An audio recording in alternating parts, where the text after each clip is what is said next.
tapi 2002 saya baca buku Rich Dad Poor Dad. Saya mikir waktu itu salahnya saya adalah kalau mau kaya harus jadi pengusaha. Nah itu menurut saya nggak bener itu. Tapi 2005 waktu itu problemnya nggak nemu DP 0. Jadi ilmunya sudah ada, nyari properti income lebih besar dari angsuran. Baru nemu ilmu DP-nya kan 2008. Okay. Oh ternyata DP 0 itu gampang, cuman gini doang. Coba. Tapi waktu saya ngomong bahwa saya beli properti surplus 3 juta, banyak orang yang bilang, kecil banget ya, kamu beli 900, cuman surplus 3 juta ya? Setahun cuma 36 juta. Tapi dia nggak ngitung capital gain-nya. Iya, loh kan ROI saya unlimited. Modal saya 0. Ternyata punya cost ribet, pindah minimarket, enak. 2009 beli 1, 2010 beli 2, 2011 beli 5, 2012 beli 5. Wow. Di industri properti kan, properti itu dari dulu orang ngomong location. Kalau saya nggak location. Iya apa? Setiap orang yang ngekos di Korea Selatan itu harus taruh uang jaminan. Uang jaminan itu kalau saya jadi pemilik properti itu bisa saya pakai buat beli properti nomor 2, nomor 3, nomor terus diurutin terus. Bisa, Bro. Pindah nih kita ke Korea.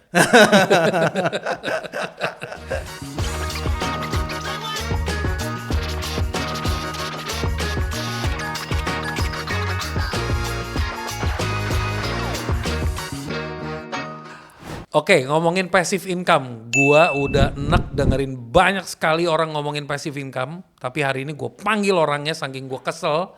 Gue pengen tahu ngomongin aset, ngomongin properti. Banyak sekali jargon, modal nol lu bisa sukses. Nah, gue pengen tahu nih yang bener apa. Untuk 1 jam ke depan, lo siapin catatan. Karena momen ini gak selalu terulang. Oke, welcome Pak Hargianto. Thank you. Yang dikenal sebagai Pipo. Iya. Yang juga pendiri Pipo Community, Passive Income Property Owners. Greget nih gue dengernya nih.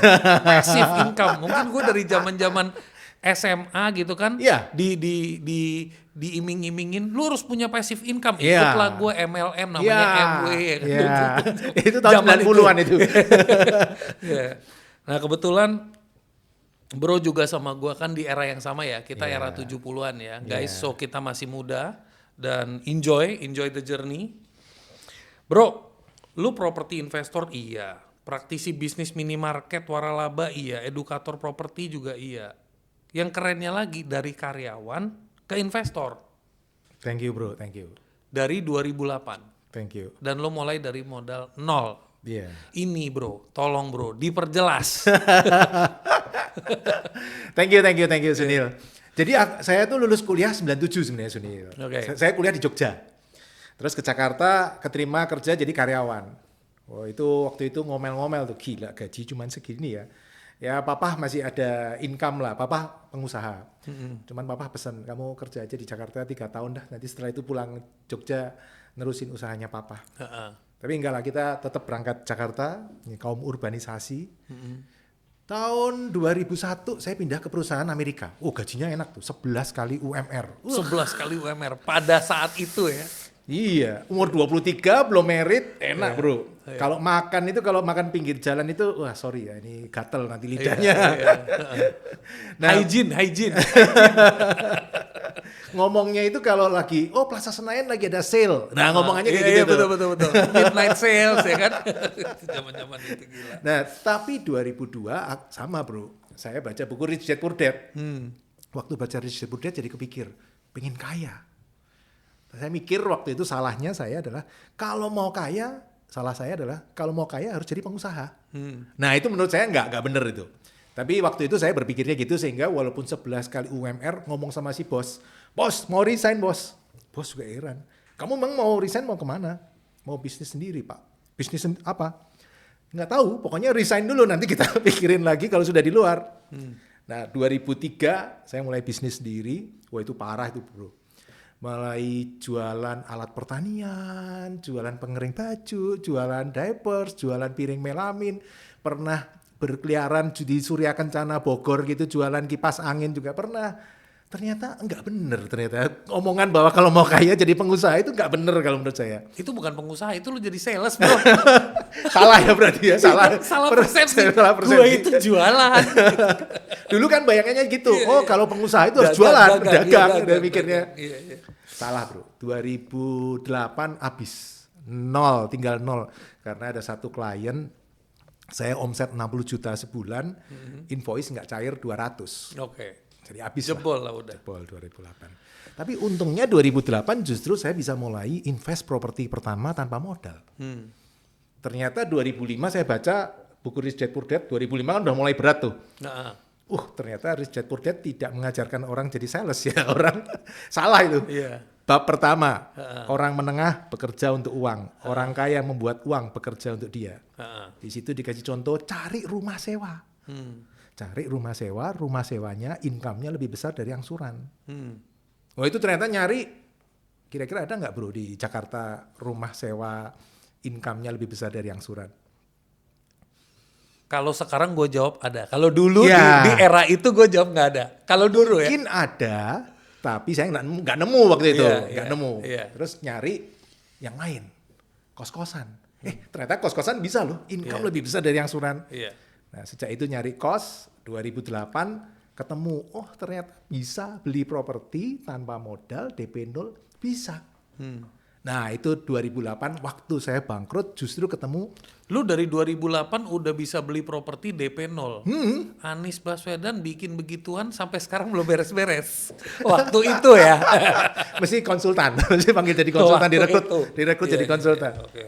Tapi sebenarnya kalau boleh saya saranin ya, sebenarnya yang paling penting itu bukan DP 0. Yang paling penting ketika kita akuisisi properti, income dari properti itu harus lebih besar dari angsuran. Income dari properti itu harus lebih besar daripada angsuran. Karena angsuran itu 90% dari harga properti loh. Betul. DP cuma 10% loh. Betul. Ngelewatin DP sedikit, buat apa kalau berikutnya minus. Benar. Nah, DP 10% gampang, bilang aja minta diskon 10%, beres bro. Di properti diskon 10% itu enteng sekali. Pak, saya bayar 90 ya, yang DP-nya saya nggak bayar ya, selesai itu. DP-nya 0 bisa itu. Iya. Nah, makanya, tapi yang paling penting, pastikan income dari properti itu lebih besar dari angsuran. Oke. Nah, biasanya saya pengalaman pertama kan kos 2008. Kos angsurannya 15 juta, income-nya kos 18. Wah, setiap bulan untung Plus 3. 3 Surplus juta. 3. Surplus ya. 3. Oke. DP-nya 0 lagi, Bro. Iya.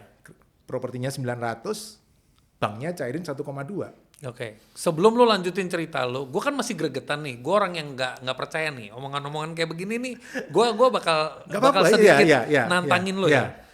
Pertama, mental state. Itu penting itu penting itu. Lo katanya minus, nope, Tiaw kan berarti minus kan, 200 juta kan.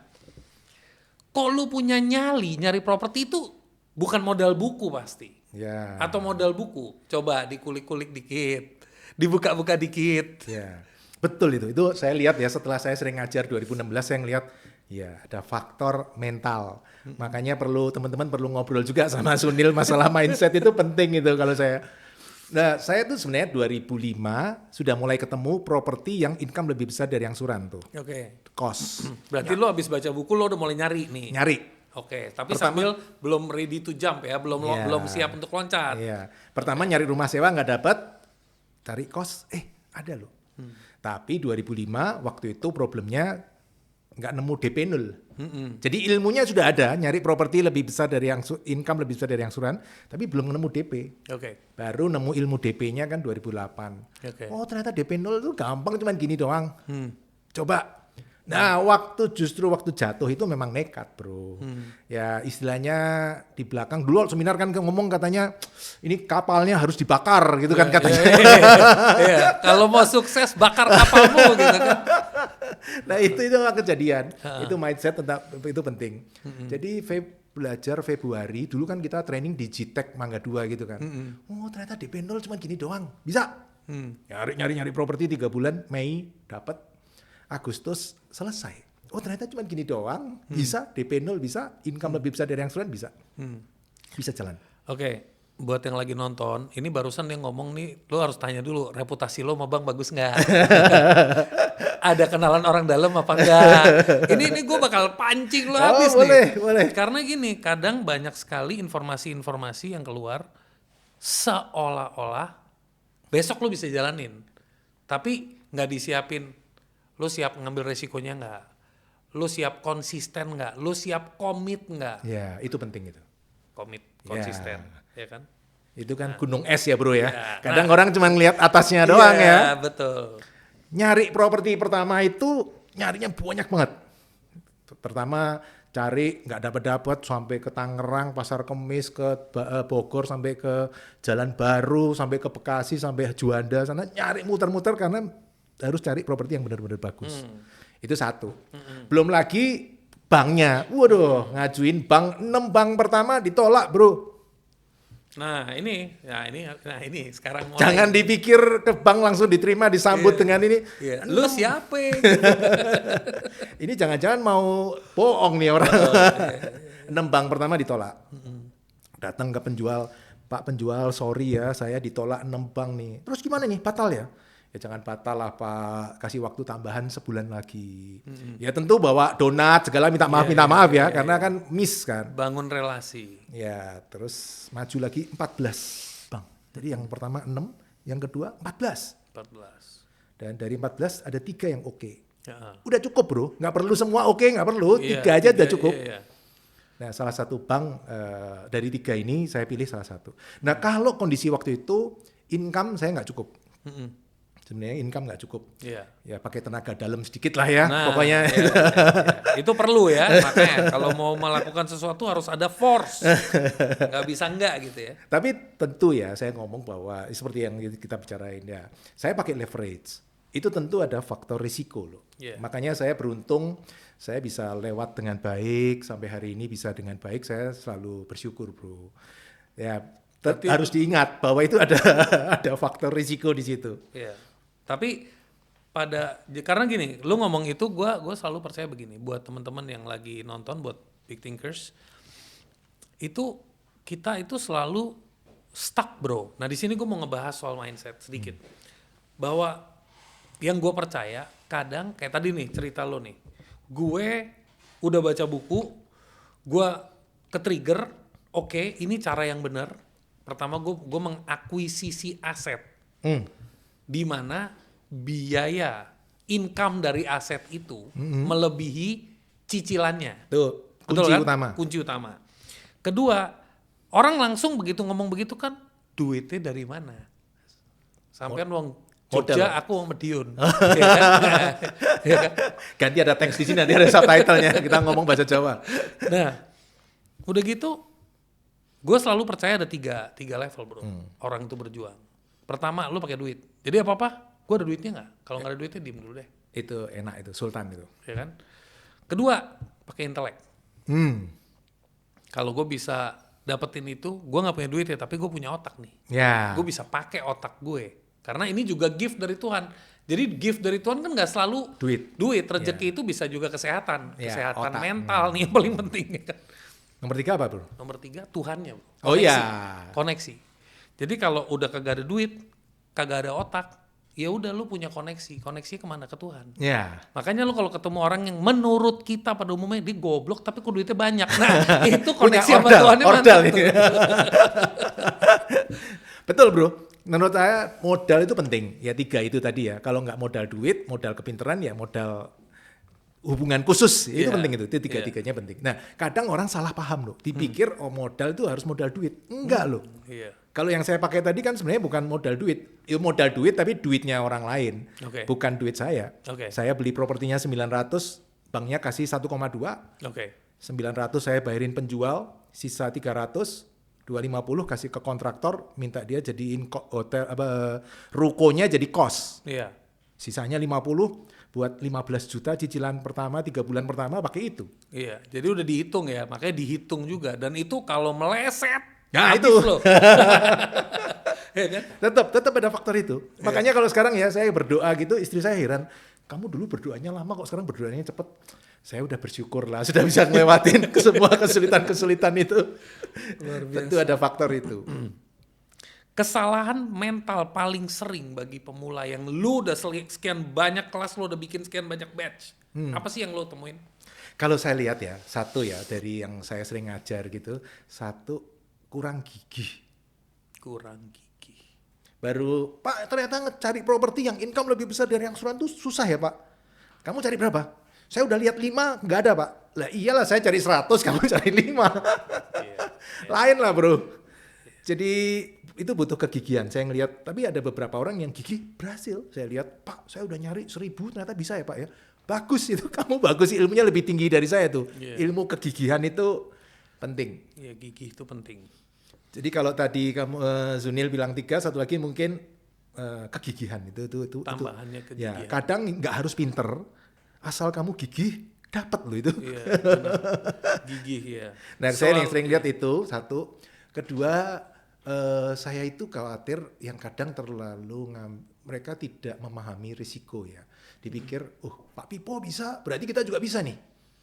Terus tanpa mempertimbangkan faktor resiko. Ya, saya waktu itu kan ngomong, saya pilih cost karena cost menurut saya resikonya rendah. Yang properti tadi itu saya pakai cost. Jadi saya beli ruko 900 juta, 3 ruko, 3 lantai, terus saya ubah jadi cost 27 kamar.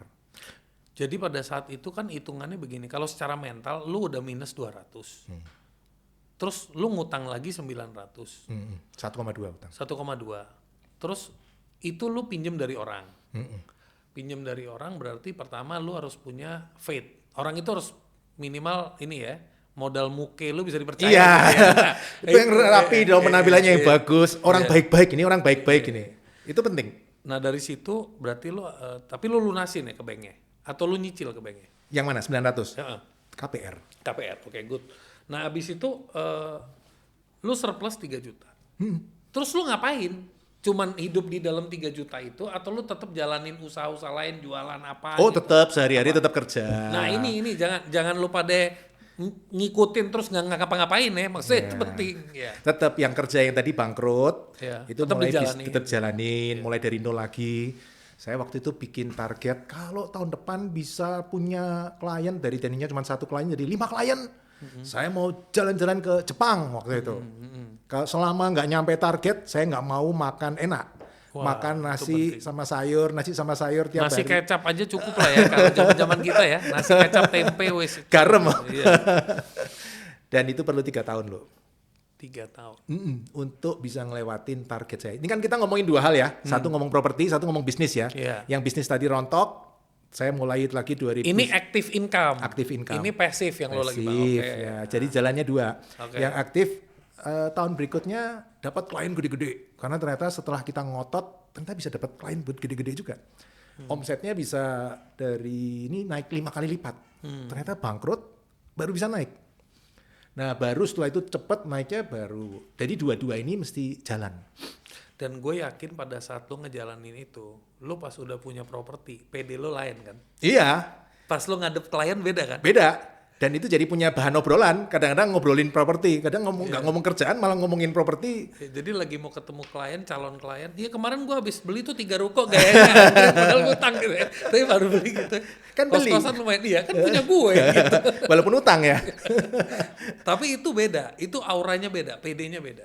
Ya. Dan itu menurut gue banyak orang nggak ngerti kenapa yang lo lakuin itu dulu di masa-masa gue itu gue bahasanya buying confidence. Itu penting ya. Jadi lebih pede, kelihatan pede ya. Ya, because you know you have something. Ya.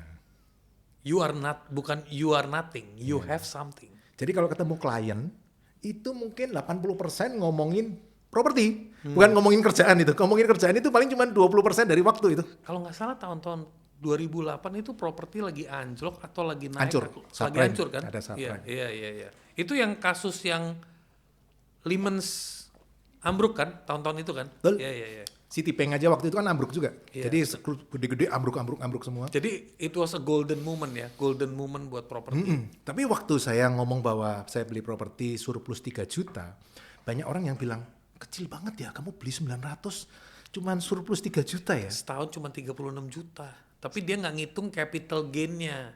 Iya, loh kan ROI saya 0, saya bilang. ROI saya unlimited, modal saya 0. Iya. Kan ROI itu kan modal, profit dibagi modal. Iya. Kalau modalnya 900, oke, mungkin profitnya kecil. Tapi kalau modalnya 0, kan saya modalnya 0. Jadi itu surplus terus. Surplus terus, 3 juta aja saya udah bersyukur. Plus property gain, Ya. value-nya.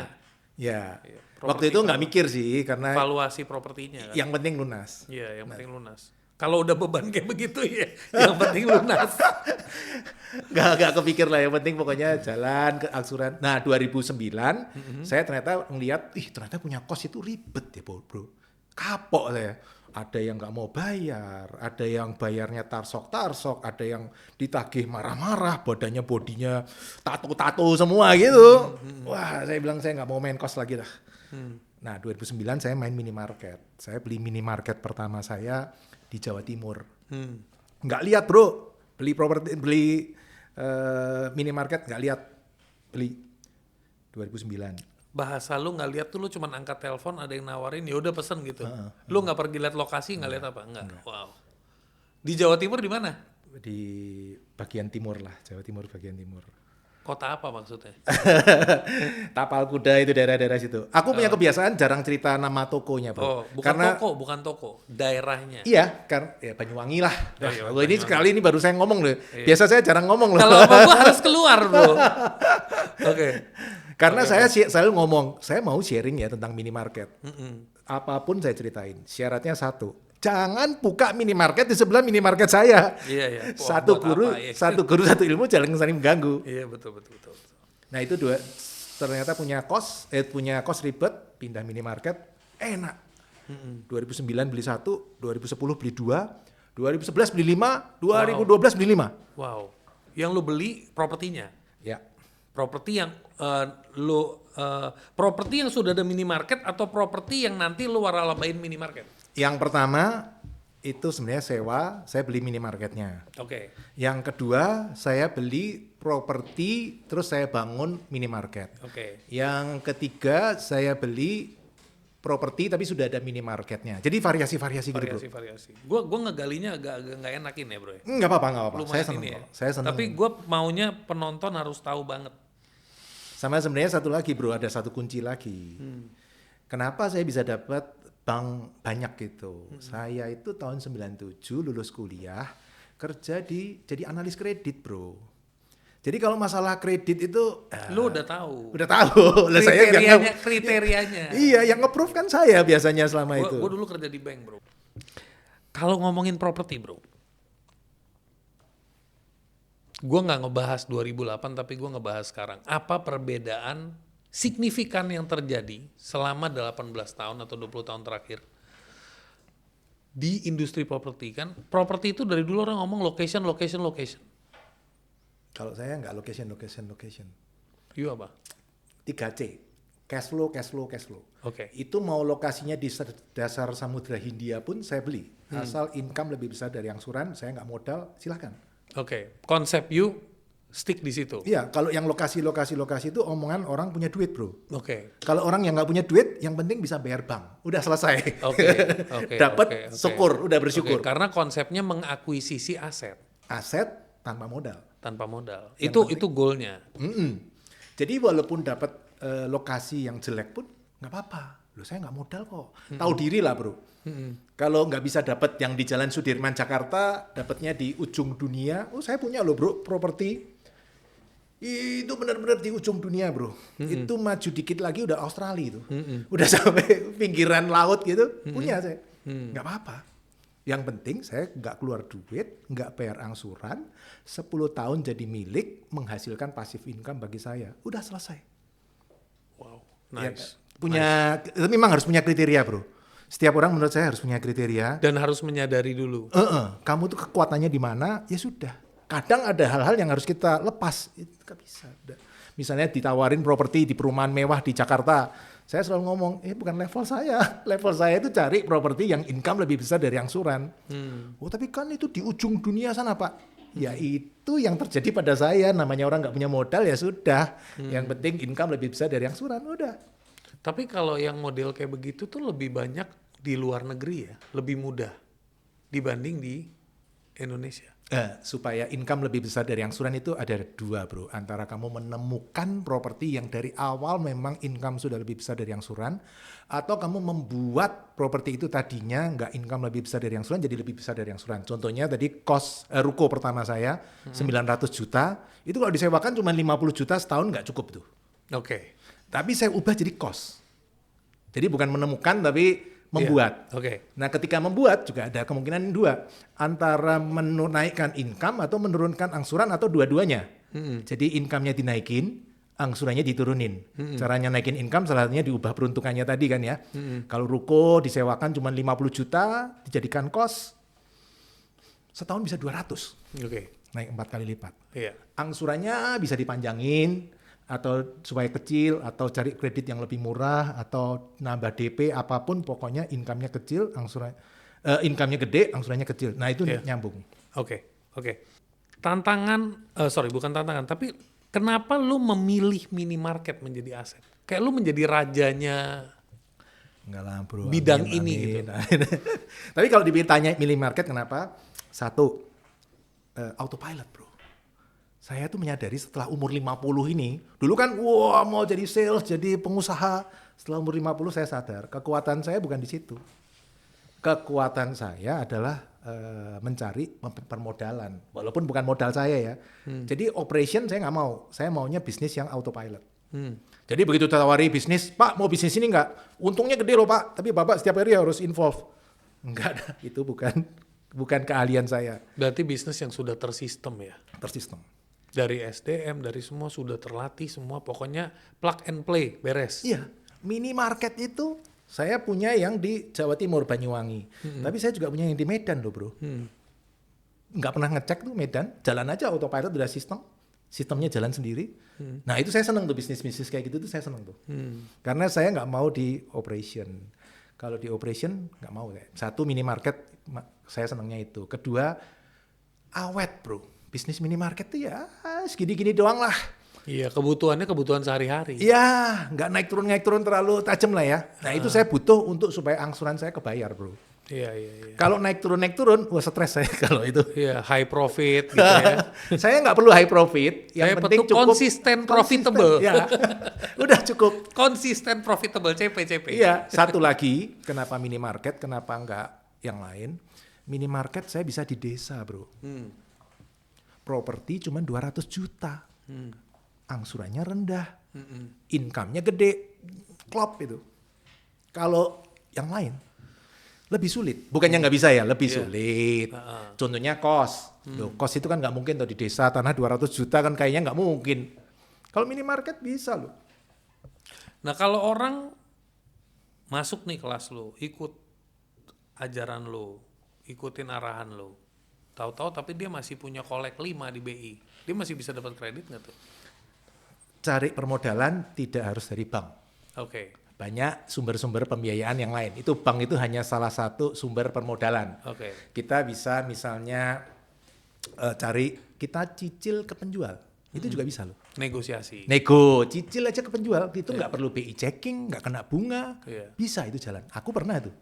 Beberapa kali, sudah 3 kali. 1 ke perorangan, 2 ke developer. Jadi developer bisa, perorangan juga bisa. Itu salah satu alternatif. Sebutin gue 4 alternatif selain bank. 1, kita bisa nyicil ke penjual. 2, kita bisa bikin investor club. Investor club itu mungkin ada teman-teman kita yang percaya, tapi ini butuh level kepercayaan tinggi reputasi, ya. Kalau reputasi. Itu juga bisa.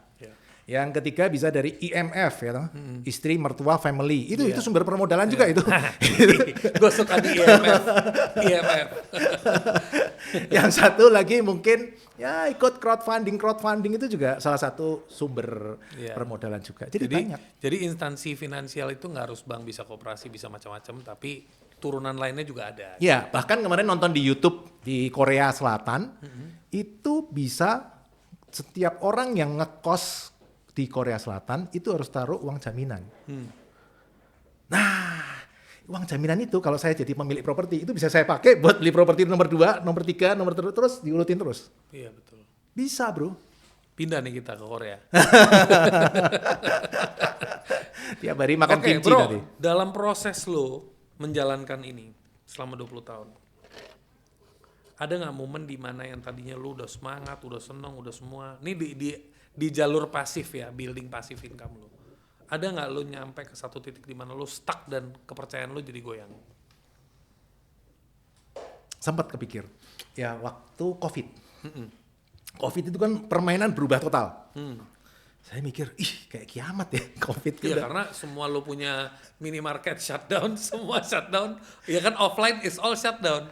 berubah 180 derajat. Kalau orang kayak saya ini kan ya orang utang ya. Orang utang itu menangnya ketika kondisi ekonomi bagus. Oh itu larinya cepet tuh dibanding orang yang nggak utang. Orang yang utang pasti larinya lebih cepet tuh. Iya. Kalau kondisi ekonomi bagus. Iya. Ketika kondisi ekonomi berbalik, ceritanya bisa beda loh. Yang utang deg-degan itu. Iya. Yang cash, oh tenang aja, saya masih punya uang masih cukup, Iya. lain. Nah waktu COVID itu saya merasa, kiamat nih. Berubah, permainannya berubah. Tapi ya ngajuin restruktur ke bank. Iya. Semuanya restruktur.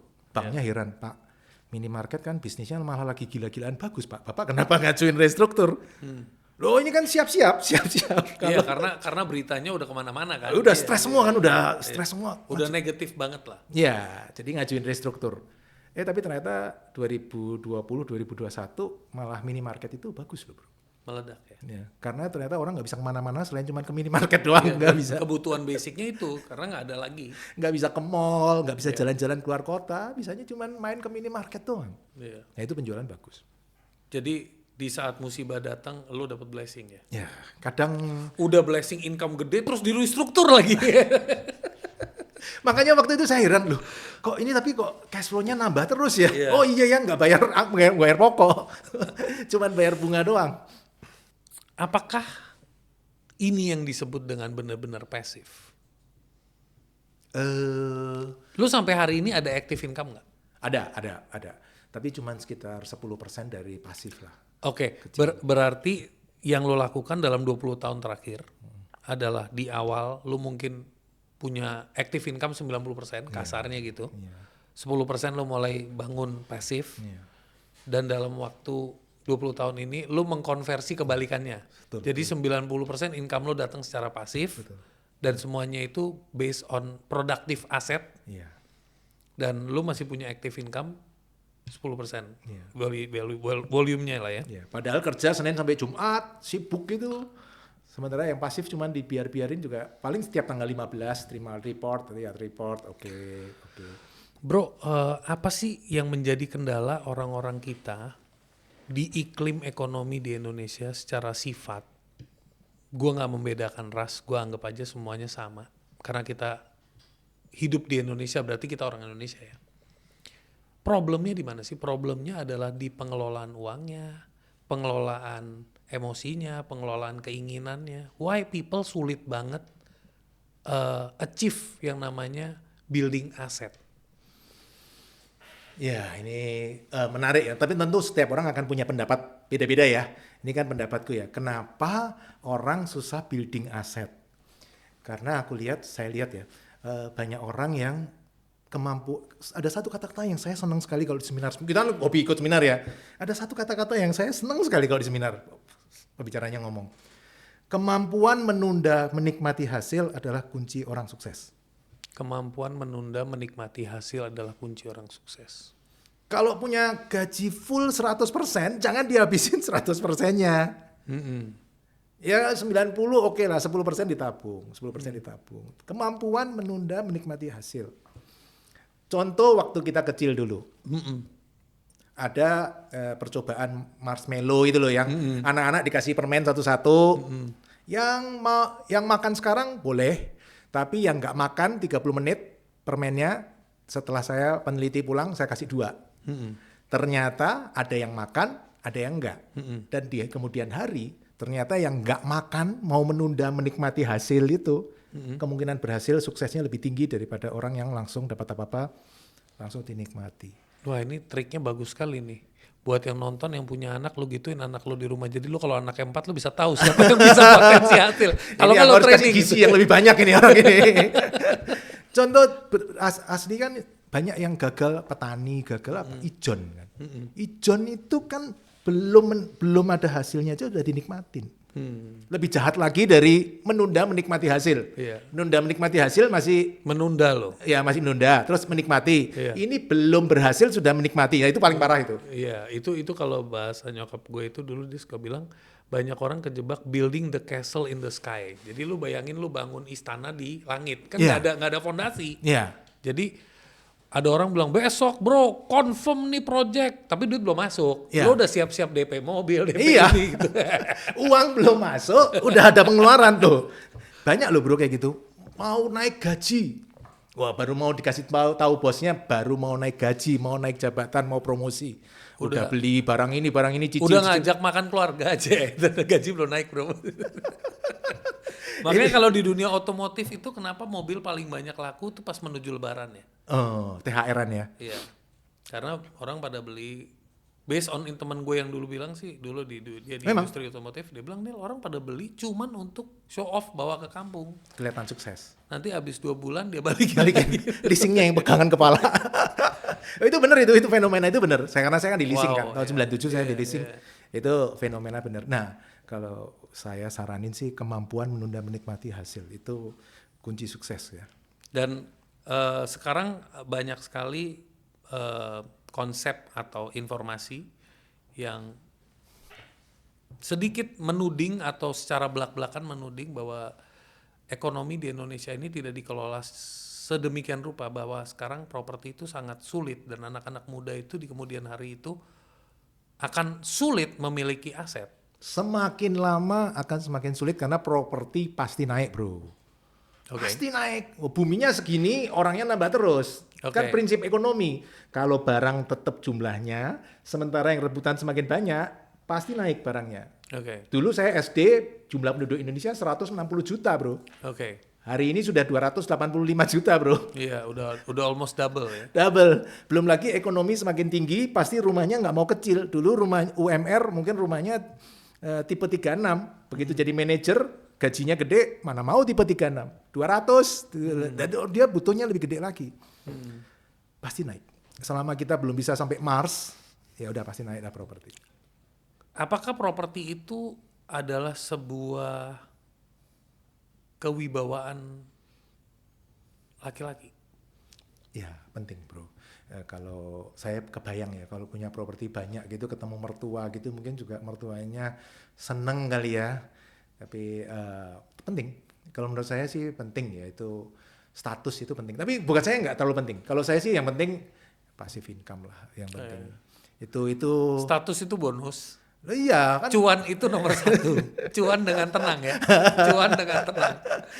Kadang status itu malah gak enak kan, malah kelihatan. Kita ngebahas leverage bro. Coba ceritain tentang konsep leverage yang banyak orang tidak begitu paham. Kalau saya ngelihat ya, banyak orang nggak paham. Hutang itu ada 2 bro. Hutang jahat membuat kita keluar uang setiap bulan, itu namanya hutang jahat bro. Pay later tuh jahat tuh. Hutang baik membuat kita dapat uang setiap bulan. Nggak bayar angsuran, malah dapat duit. Nah itu namanya hutang baik. Contoh tadi beli properti 900 juta, angsuran 15 juta. Terus propertinya dijadiin kos, dapat 18 juta. Setiap bulan surplus 3 juta bro. Kredit tapi nggak keluar duit, dapat duit. Nah itu namanya hutang baik. Nah banyak orang yang tidak bisa membedakan hutang baik dengan hutang jahat. Dianggap semua hutang jahat. Padahal belum tentu semua hutang jahat. Ada hutang jahat, ada hutang baik. Berarti hutang itu pertama beban. Hutang itu pertama beban. Cuman gimana kita mengelola resiko itu.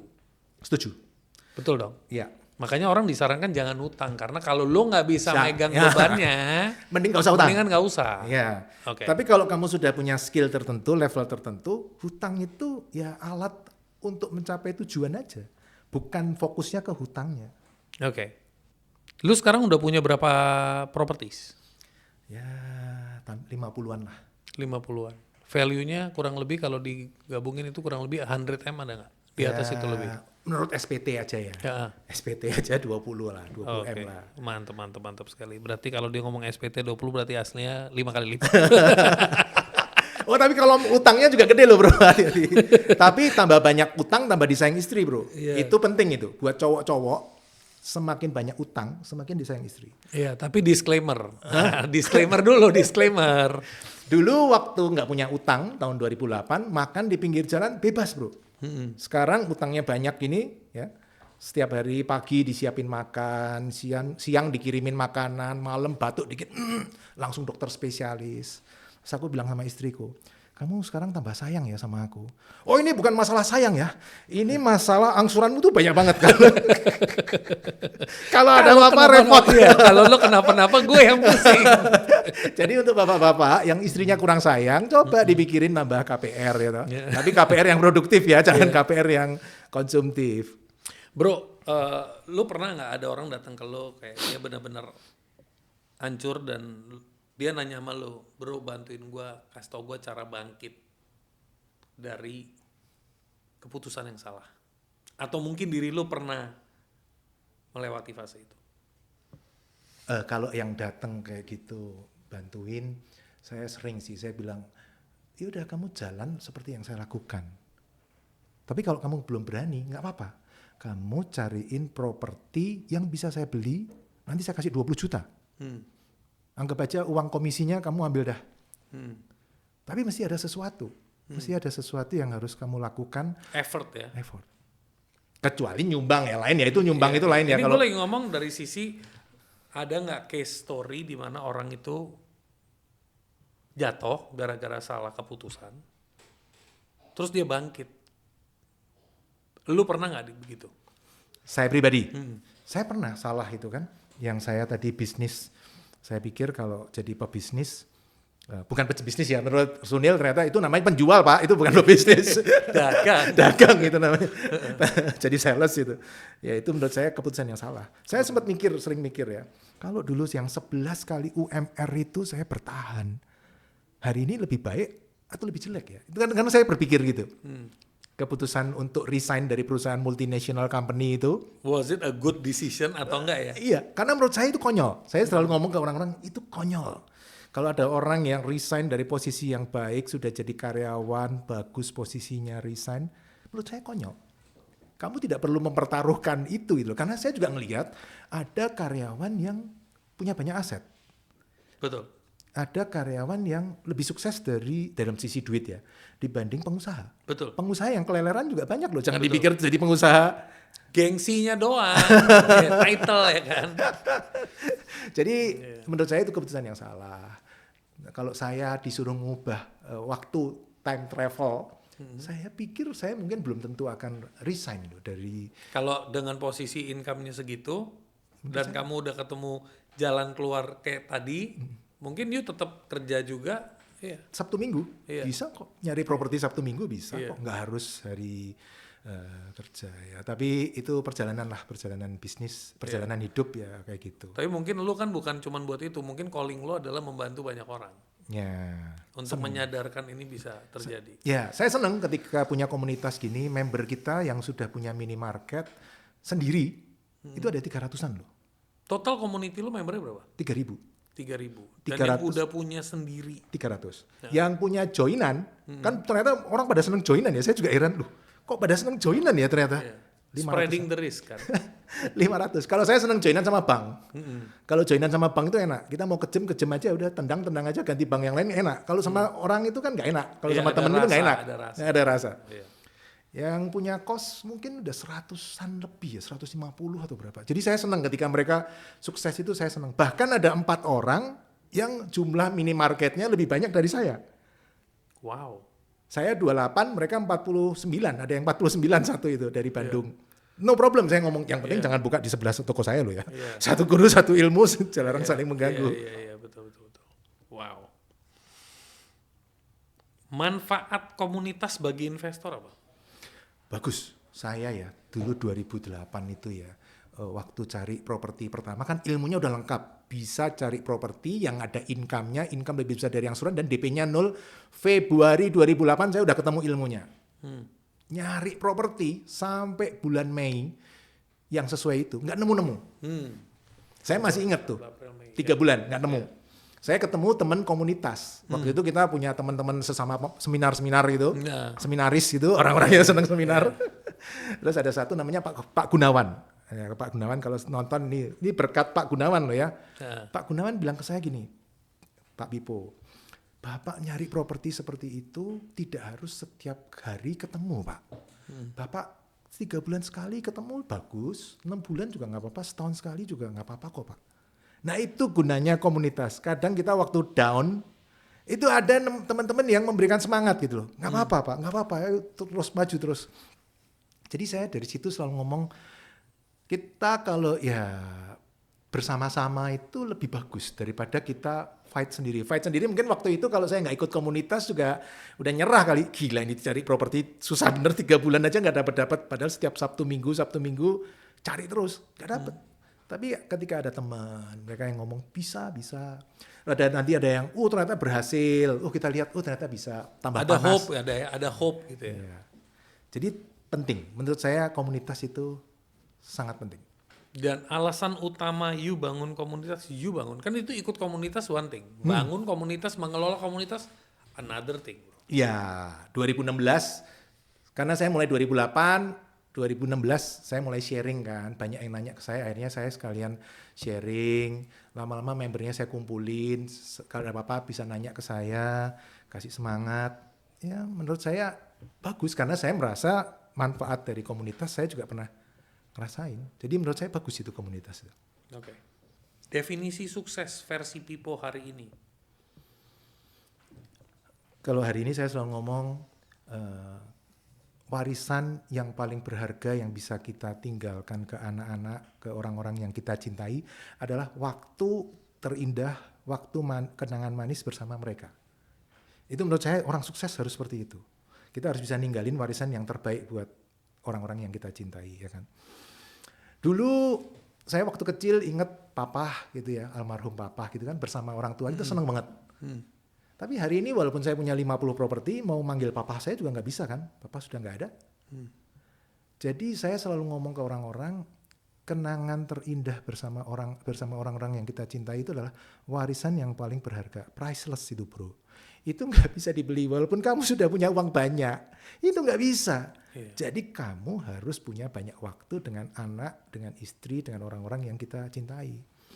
Jadi kalau pagi jam 5 pergi kantor, pulang jam 10 malam, pagi anak berangkat, anak belum bangun, pulang jam 10 anak udah tidur, Sabtu Minggu ngelembur, nanti anaknya manggil om, tante gitu kan repot. Nggak manggil bapak, ibu kan manggil om, tante repot itu.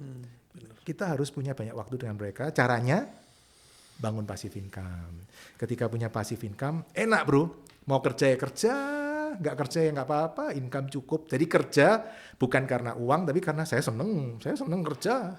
Ya, karena saya tidak mau jadi orang yang tidak berguna. Iya, nganggur itu ternyata nggak enak juga loh bro. Katanya kan dulu passive income dulu kita seminar gitu kan. Saya pernah nyoba tahun 2016 nganggur, nggak mau kerja seminggu doang. Setelah seminggu ngapain ya? Kayaknya kok orang nggak berguna makin gini. Makin tumpul ya. Ininya kalau nggak dipakai makin tumpul. Iya, jadi tetap kerja, tapi sekarang kerja ya karena seneng aja, seneng happy aja, ketemu orang banyak, ngobrol-ngobrol. Udah ketemu titik cukup ya. Iya. Banyak orang itu kan nggak tahu cukup. Ya. Cukupnya setiap orang beda-beda. Ya, itu penting itu dia buku Psychology of Money ya. Kadang orang harus tahu kapan cukup. Jangan mempertaruhkan sesuatu yang sudah kita miliki untuk sesuatu yang belum tentu. Apalagi berisiko tinggi. Ngomong-ngomong buku, itu buku apa? Nah, ini buku saya nulis pengalaman saya. Saya kalau beli properti itu prinsipnya komodo, KOMODO. Kerja ogah, saya nggak mau kerja, propertinya yang harus menghasilkan uang bagi saya. MO mengangsur juga ogah, saya nggak mau mengangsur, caranya gimana, propertinya bayar angsuran dia sendiri. Jangan suruh saya yang bayar angsurannya dia. Dia harus kerja keras menghasilkan income. D-nya gue tahu nih, DP juga ogah. Cocok bro. Ini rakyat jelantah kaum umbi-umbian, pasukannya modelnya gini doang, komodo. Harus cari cara komodo. Dan itu bisa bro, di Indonesia bisa. Yang benar komodo, bukan mokondo ya. Yang nah itu lain, ya. itu lain lagi. Beda. Itu ilmu dunia lain lagi itu. Aduh. Nasihat untuk pekerja yang ingin investasi. Kalau saran saya ya, kalau buat teman-teman yang mau investasi ya, kalau minimal lah ya. Step pertama dulu. Sisihkan 10% dari income ditabung. Enggak, gue nanya ini karena gue mau masuk ke arena realistis. Gue mau masuk ke arena realistis itu maksudnya gini. Untuk pekerja yang punya gap income, maksudnya bracket income berapa, boleh mikir ke situ. Jadi poinnya gini, lu kalau masih UMR jangan deh. Tapi kalau lu udah di 2 kali UMR, 3 kali UMR, mulailah berpikir ke situ. Iya. Ini yang gua asumsikan ya, Pak. Iya, tapi belum tentu juga tuh bro. Saya kemarin kapanan nonton di YouTube, itu ada sebuah perusahaan permen di Purbalingga. Permen terkenal zaman dulu, bungkusnya warnanya biru, rasa mint. Itu perusahaan di YouTube diceritain, karyawannya diinterview. Ada bapak-bapak tua gitu, sudah kerja di situ puluhan tahun. Ditanya, Bapak nanti tua rencananya gimana? Oh, saya sudah punya kos. Padahal pekerja cuman bapak-bapak tua, sorry ya bukan mengecilkan ya, tapi untuk memperlihatkan bahwa income-nya dia bukan yang manajer, direktur, bukan loh. Oke, dia ibaratnya pekerja loyal yang gajinya segitu-segitu aja. Iya, tapi punya kos. Dia ngomong, ya prinsip saya dulu saya gajinya Rp1.000, ya Rp50 saya tabung, lama-lama beli kamar kos 1, lama-lama 2, 3, sekarang udah 7. Itu menurut saya bagus itu. Wow. Oke, lanjut bro. Jadi untuk nasihat pekerja, satu sisihkan. Kan katanya perubahan dimulai dari diri kita, dimulai dari hal yang kecil dan dimulai dari sekarang ya kan. Jangan tarsok. Nabung, dan nabung itu mesti di depan bro. Nggak ada cerita nanti uangnya sisanya saya tabung, udah itu jaminan nggak akan sisa itu bro. Pasti habis itu. Apapun terjadi, nabung itu di depan. Sistem lah ya, itu bikin sistem berarti ya. Itu level pertama nabung. Nanti kalau sudah nabung, berikutnya kita mulai leverage atau ini supaya income-nya lebih gede gimana nih? Jangan cuma deposito doang 4%. Deposito cuma 4%, PPh 20%, masih kena inflasi, habis itu. Kalau sudah bisa nabung, mulai cari cara invest supaya duitnya ini lebih cepat berkembangnya. Nah, tapi kalau teman-teman berani punya mindset yang bagus, berani mitigasi risiko, boleh juga cara saya. Saya dulu nggak nabung, saya langsung leverage. Tapi saya tetap selalu ngingetin, hati-hati ya. Ini leverage nih pisau bermata dua loh ini. Harus siap mental dan perhitungannya harus super tajam. Dan mungkin ya tadi ordal tadi punya jalur ordal tadi itu penting. Tapi kalau mau simple, ya udah nabung dulu, bertahap. Nanti lama-lama dikembangin, itu juga hasilnya unlimited, besar sekali. Gimana kita menilai investasi aset ini peluang atau jebakan? Investasi aset? Peluang dong bro. Kok bisa jebakan, saya nggak paham. Kenapa jebakannya di mana? Kan ada tuh orang dia beli, misalnya kayak gue pernah punya teman tuh, dia beli. Ya. Terus value-nya anjlok. Kan heboh. Dulu ada properti di mana tuh di daerah Tangerang, pokoknya sempat heboh yang gede banget gitu kan. Pokoknya marketingnya gila banget. Terus kacau. Nah itu maksudnya, itu kan sempat laku tuh sampai Nopetio, Sapetio pada beli semua. Semua pameran di mall-mall itu banyak itu. Nah kalau pendapat saya ya, sorry ya saya juga bisa salah loh ya. Tapi ini berdasar pengalaman saya selama ini. Prinsipnya orang beli properti itu keuntungan dibuat bukan saat menjual. Keuntungan dibuat saat membeli. Jadi waktu beli harus sudah profit. Contohnya tadi yang saya beli 3 ruko 900 juta. DP-nya 0. Start pertama udah langsung untung 3 juta tiap bulan. Oke. Berarti benar-benar fokusnya ke jenis aset yang langsung menguntungkan. Kalau saya ya. Tapi kan ada orang gini, aku randuwe aset, aku masih ngontrak.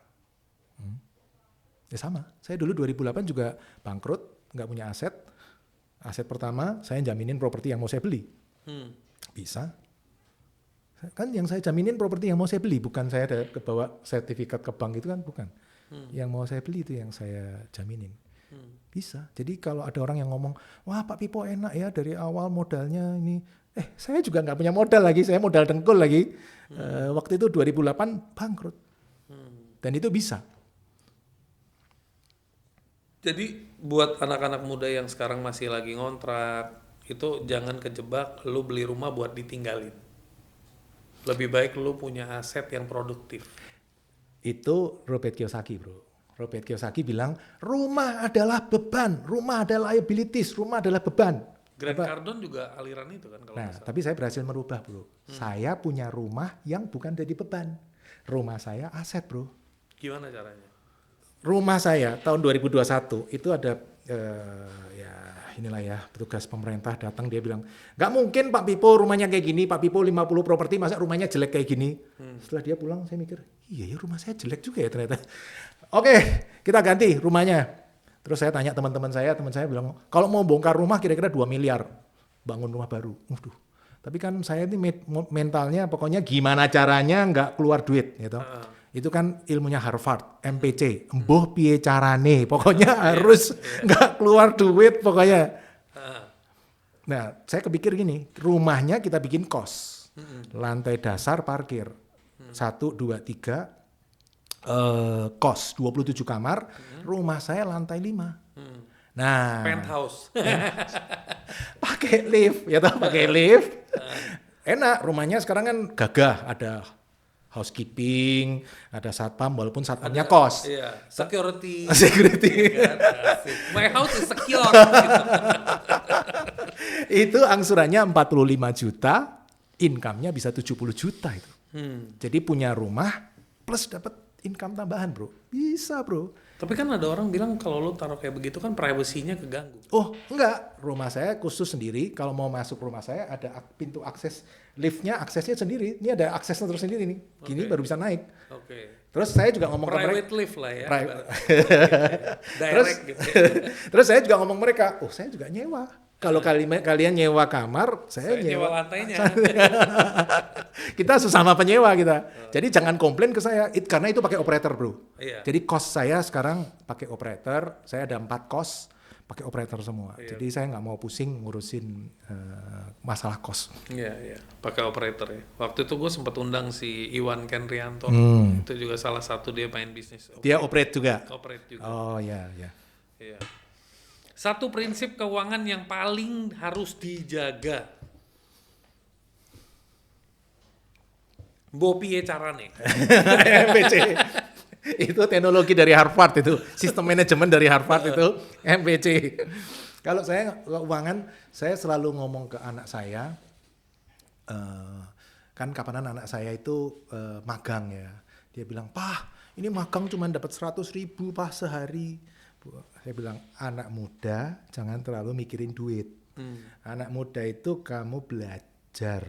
Belajar itu nanti waktu tua bisa kamu pakai, hasilnya berlipat-lipat. Contoh papa, tahun 97 lulus kuliah, kerja. Papa juga marah-marah dulu. Gajinya kok kecil banget sih? Ini saya ngelembur loh dari sepagi jam 8 sampai malam, sampai setengah 5 pagi baru pulang, gajinya cuma segini-segini doang. Tapi yang papa lakukan sekarang itu hasil dari belajar dulu jadi kredit analis itu. Nah kalian anak muda yang penting belajar.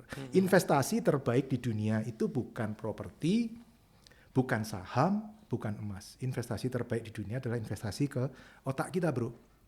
Income-nya, ROI-nya itu bisa beribu-ribu, berjuta-juta persen itu. Betul. Jadi ditaruh di mana aja dia bisa. ya. Nah itu penting itu.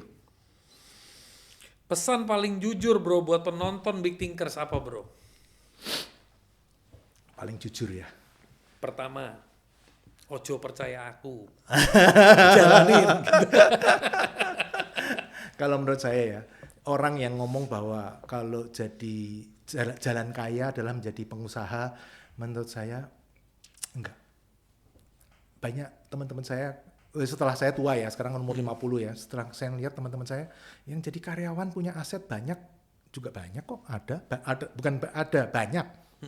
Jadi kalau duluan kita seminar diomongin, wah kita harus jadi pebisnis. Ini gara-gara orang tuh kejebak sama staging bro. Kenapa? Di ilmu money quadrant itu kan, pertama lu employee, ya employee. SBI itu. Iya kan, terus habis itu lu self-employed, terus business. Betul, sisi kanan. Ya. Habis itu investor. Ya. Banyak orang kan nggak tahu employee bisa langsung ke investor. Iya, dipikir step by step. Itu saya juga mikirnya gitu tuh. Iya kan? Karena ada gambar gininya. Ya. Karena kita selalu ke bawah sama sequence kan. Bukan lu doang, kita semua kejebak sama Iya. arena itu. Heeh. Padahal kan di luar negeri, di dunia barat, Iya, bener. lu kerja, lu main di stocks, berarti Boleh. kan lu udah investor Iya. sebenarnya. Nggak perlu buka toko dulu, bisnisnya gede baru jadi investor kan Dan nggak perlu. pengertiannya di orang kan, pengertian kita waktu dulu di edukasi investor, bayangannya orang yang duitnya akeh. Betul kan? Betul. Bukan status menjadi investor, jadi berpikir sebagai seorang investor. Iya, itu karena step by step itu ya. Dia Iya. mikirnya ini ya urut. Itu menurut saya salah, Bro. Setelah umur 50 saya sadar enggak. Kalau mau kaya itu harus punya kecerdasan keuangan. Kalau ada yang ngomong orang kaya itu karena keturunan, ya mungkin ada yang keturunan dari kaya ya ada. Ya mungkin karena pinter ada. Tapi kalau menurut saya enggak, Bro, karena kecerdasan keuangan. Kecerdasan keuangan 3 kan. Bisa menghasilkan uang, bisa mengelola uang, bisa mengembangkan uang.